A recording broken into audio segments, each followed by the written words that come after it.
लेकिन बस एक स्पेस में आज थोड़ी बहुत खरीदारी होती हुई नजर आई, that is auto space. Auto space के चुनिंदा काउंटर्स ने काफ़ी अच्छा किया है, वहाँ पर एक अच्छी मजबूती थी, लेकिन ओवरऑल मार्केट काफ़ी वीक था, ब्रेथ वीक।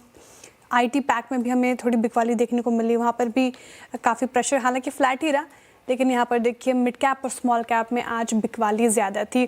पिछले 3 दिनों से सर मार्केट ख़राब, और 3 दिन से शॉर्ट करके ही लोगों ने प्रॉफिट बनाया है। आगे का टेक्सचर, आगे की रणनीति क्या शॉर्ट करके ही पैसा बनाने की होगी जिस तरीके से मार्केट दिख रहा है? अगर हाँ, तो फिर कौन से लेवल्स इंपॉर्टेंट नज़र आ रहे हैं सर? अब क्या करना चाहिए?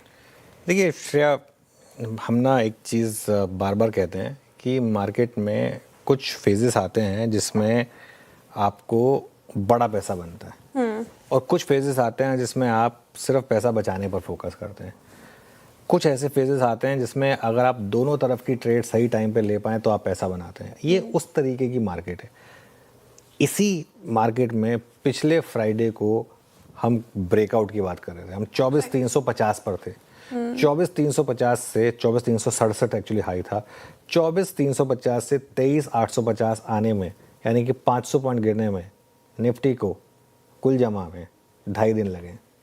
2.5 क्यों? क्योंकि 2 पहले और आज का आधा सेशन, भाई आखिरी के 2 घंटे में तो हम थोड़ी रिकवरी हुए, तो 2.5 दिन लगे हैं मार्केट को। ठीक है, अब हु नोज कि अगले 2.5 दिन में आप वापस 24,300 पर पहुंच जाए। मतलब मैं ये नहीं कह रहा हूँ कि ऐसा होगा, लेकिन इसकी पॉसिबिलिटी रही। पिछले फ्राइडे को किसने सोचा था कि जब हम अगले थर्सडे की बात कर रहे होंगे तब हम 23,800 बचाने की फिर से कोशिश कर रहे होंगे, तब तो ये लग रहा था कि एक ब्रेकआउट आ गया।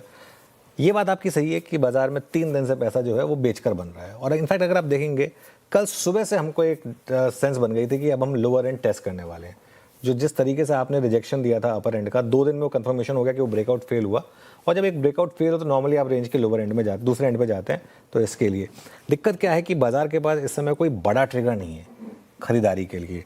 और बड़े ट्रिगर से मेरा मतलब है, आप बाजार के पहले 5 या 10 बड़े स्टॉक उठा के देख लीजिए।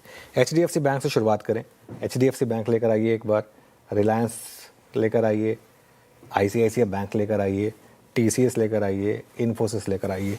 इनमें से किसी स्टॉक के पास अभी चलने का ट्रिगर नहीं है। और सबसे डिसअपॉइंटिंग तो है ICICI बैंक। HDFC बैंक को तो आप फिर भी समझ सकते हैं कि एकदम खराब नंबर्स आए थे तो स्टॉक जा रहा था 52 वीक लो पर, वो तो हमारी बात हो गई थी। ICICI बैंक अच्छे नंबर पे भी नहीं चला।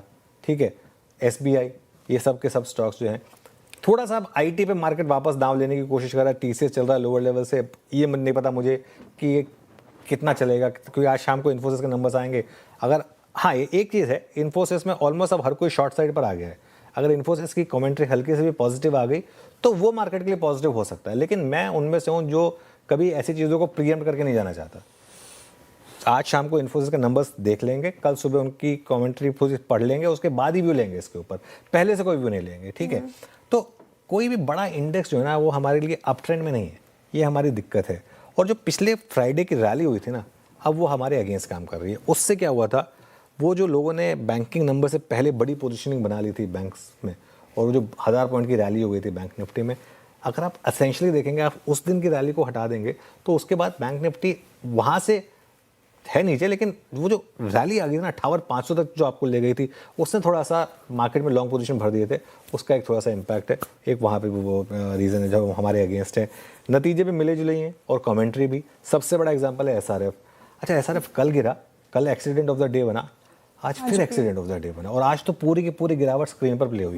कल तो चलिए फिर भी आप कह सकते हैं कि पहले से वीक था, आज तो खुला फ्लैट, और उसके बाद 2 दिन में 8-10% गिरा। लेकिन एक बात बताऊं मैं, इन सब का सार जो है ना, इन सब का सार वो है कच्चा तेल।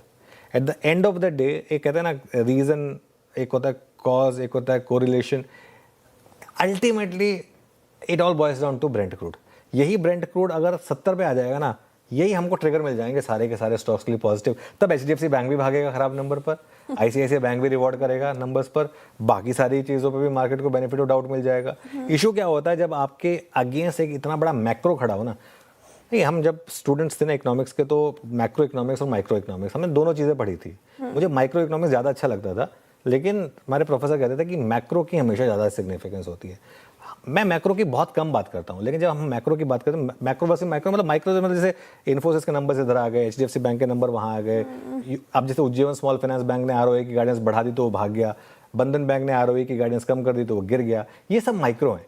मैक्रो क्या है? मैक्रो होता है जो आपका एक पूरा एनवायरनमेंट होता है, जिसमें कि आपका कच्चा तेल हाइस पर है, डॉलर रुपी में इस तरीके का प्रेशर देख रहे हैं, बॉन्ड यील्ड जिस तरीके का वो आपको बता रहा है कि आगे जाकर इंटरेस्ट रेट हाइक का मार्केट को डर है, ये सब चीज़ें मैक्रो होती हैं। और ये एक विशेष साइकिल है, जो इस विशेष साइकिल में मार्केट इस समय फंसा हुआ है। खैर, अब आते हैं वापस माइक्रो पर, निफ्टी की अप्रोच पर आते हैं। निफ्टी पर सपोर्ट रहेगा आपका 23,750 से 23,850 का, ये लास्ट फ्रंटियर है बेसिकली, और रेजिस्टेंस रहेगी 23,950 से 24,050 की। एक चीज़ बता दूँ मैं आपको, अगर आपने बाई चांस आज एक्सपायरी भी है, अगर डे हाई निकाल दिया तो बहुत बड़ा पॉजिटिव होगा मार्केट के लिए। बेस केस नहीं है ये, लेकिन you never know on expiry day, specially अगर 23,800 बचा रहे हैं तो। बैंक निफ्टी पर 55,800 से 56,000 यहाँ पर आपका अगला सपोर्ट है, और रेजिस्टेंस अब रहेगी आपकी 56,700 से लेके करीब करीब 56,900, जो बेसिकली सपोर्ट का काम कर रहा था पहले, अब वो आपकी रेजिस्टेंस बन जाएगी। 170 अंकों की कमजोरी डाउ फ्यूचर्स में है। नासेक फ्यूचर्स कंपैरेटिवली कम कमजोर हैं, 80 अंकों की कमजोरी यहां पर दिखाई दे रही है। यूरोप के मार्केट्स, इन पर नजर रखिए, यहां पर हल्की हल्की सुस्ती देखने को मिल रही है। ईसीबी के निर्णय पर नजर आज रहने वाली है, उस पर आज फैसला निकल कर आना है। वहीं ब्रेंट क्रूड अब तेजी से ये $98 के करीब बढ़ रहा है, 4% की बढ़त वहां पर दिखाई दे रही है, 1.5 महीने की ऊंचाई पर है। और रुपया ये भले ही आपको थोड़ा सा 2 पैसे स्टेबल दिखाई दे रहा हो, लेकिन है तो कमजोर ही, अपने लाइफ लो के काफी करीब है, पूरे 40 पैसे की दूरी पर है। $1 की कीमत ₹96.55। तो बेसिकली सी यहाँ 2-3 चीज़ें हैं जो आपको इस वक्त देखनी। पहली चीज़, चलिए ठीक है, सेंसेक्स की वीकली एक्सपायरी हो तो ठीक है, हो जाएगी, कोई खास बात नहीं हो रहा है। वीकली एक्सपायरी आपको भी पता है कि रिकवरी आएगी तो भी कितनी का आ जाएगी, बराबर है। 24,000 के ऊपर की रिकवरी तो अभी कोई सोच भी नहीं रहा। आज 23,990 का हाई बनाया, तो वहाँ तक आएगी तो ठीक है, कि कम से कम ठीक है, आप बहुत बुरे बंद नहीं हो रहे, नंबर 1। दूसरा है कि सामने आपके डाउन नेस्डेक फ्यूचर्स भी ढीले ही हैं, वहाँ पर भी कोई रिलीफ है नहीं। रुपये भी कोई ऐसा खास, ठीक है आज रिलीफ ये ले सकते हैं, आज और नया नहीं गिरा, 2 ही पैसा है, मतलब मजबूत है, तो ठीक है।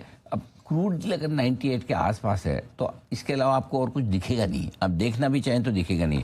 और स्क्रीन आज की ये बता रही है कल ही की तरह आज भी नेट आपकी आने वाली है बिक वाली, एफआईज की तरफ से भी, ठीक है। तो फिर आपके लिए खरीदारी का हड़बड़ी में, जल्दबाजी में ऐसा कोई मौका है नहीं। स्टॉक स्पेसिफिक कुछ खरीद लें एक अलग बात है, ओवरऑल ब्रॉडर मार्केट में आपका खरीदने का मन नहीं करेगा अभी, यार थोड़ा सेटल हो जाते। एक ही वजह से आप खरीदने जाएंगे कि भाई बार बार 23,800 पे जब आता है ऐसा लगता है टूटेगा और वापस रिकवर कर जाता है, तो हो सकता है इस बार रेंज को ना तोड़े। वो एक चीज़ हो सकती है जिसमें आप 50-75 पॉइंट का स्टॉप लॉस समझ लो कि भाई 23,775 के नीचे जाएगा तो मैं अपनी लॉन्ग पोजीशन खत्म कर लूँगा, और उस हिसाब से मुझे 50-60 पॉइंट की रिस्क लेने में कोई हर्ज नहीं। वो तो एकमात्र कारण है जिसमें आप खरीद सकते हैं, वो भी निफ्टी। बैंक निफ्टी तो वैसे भी 56,550 के नीचे ट्रेड कर रहा है, ये तो आज लगातार दूसरे दिन बड़े लेवल के नीचे ट्रेड कर रहा है। तो पहली चीज़ है कि खरीदने का मन भी करे तो जब तक क्रूड नीचे ना आए तब तक बैंक और रेट सेंसिटिव तो लेना नहीं है। निफ्टी अगर लेने की कोशिश भी करें तो क्लियरली 23,775 के नीचे क्लोजिंग बेसिस पे आपका स्टॉप लॉस 100% होना ही चाहिए। स्टॉक स्पेसिफिक जहां आपको नतीजों का कंफर्ट है, थोड़ा बहुत खरीदना चाहें तो खरीद सकते हैं। अब आइए डेटा बता देता हूँ। डेटा के हिसाब से 23,800 के आसपास सपोर्ट है, 78 लाख शेयर हैं पुट के ओपन इंटरेस्ट में, और 23,900 पर 1 करोड़ शेयर हैं यहाँ पर ओपन इंटरेस्ट में। तो ऐसा लग रहा है कि 23,900 के ऊपर बंद देना भी चैलेंज होगा आज निफ्टी के लिए, तो 23,900 भी लग नहीं रहा है यहाँ। और गलती से 23,900 पार हो गया, अचानक से $3 घट जाए, समझो क्रूड 95 के नीचे आ जाए, 23,900 के पार भी कर ले, तो अभी 24,000 पर 1 crore 70 lakh share call writer बैठे हैं, वो तो माउंट एवरेस्ट ही हो गया आपका। तो माउंट एवरेस्ट तो आपको 23,900 24,000 की रेंज में जब भी आए निफ्टी, वहाँ पर पोजिशन हल्की करनी चाहिए है। हाँ, एक और चीज़ अच्छी जो है वो है पुट कॉल रेशियो दोनों का, निफ्टी का 0.76, बैंक निफ्टी का 0.73, वो काफ़ी हल्का है, लॉन्ग्स कम है, वो एक अच्छी बात है।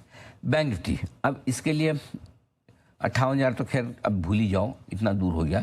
57,000 आपके लिए तुरंत रुकावट का काम करेगा, क्योंकि 57,000 के कॉल्स पर 14 लाख शेयरों का ओपन इंटरेस्ट करा है। तो अब ऊपर में 56,950, 57,100 के आसपास आएगा, यहीं पर पोजीशन आपको हल्की कर लेनी है।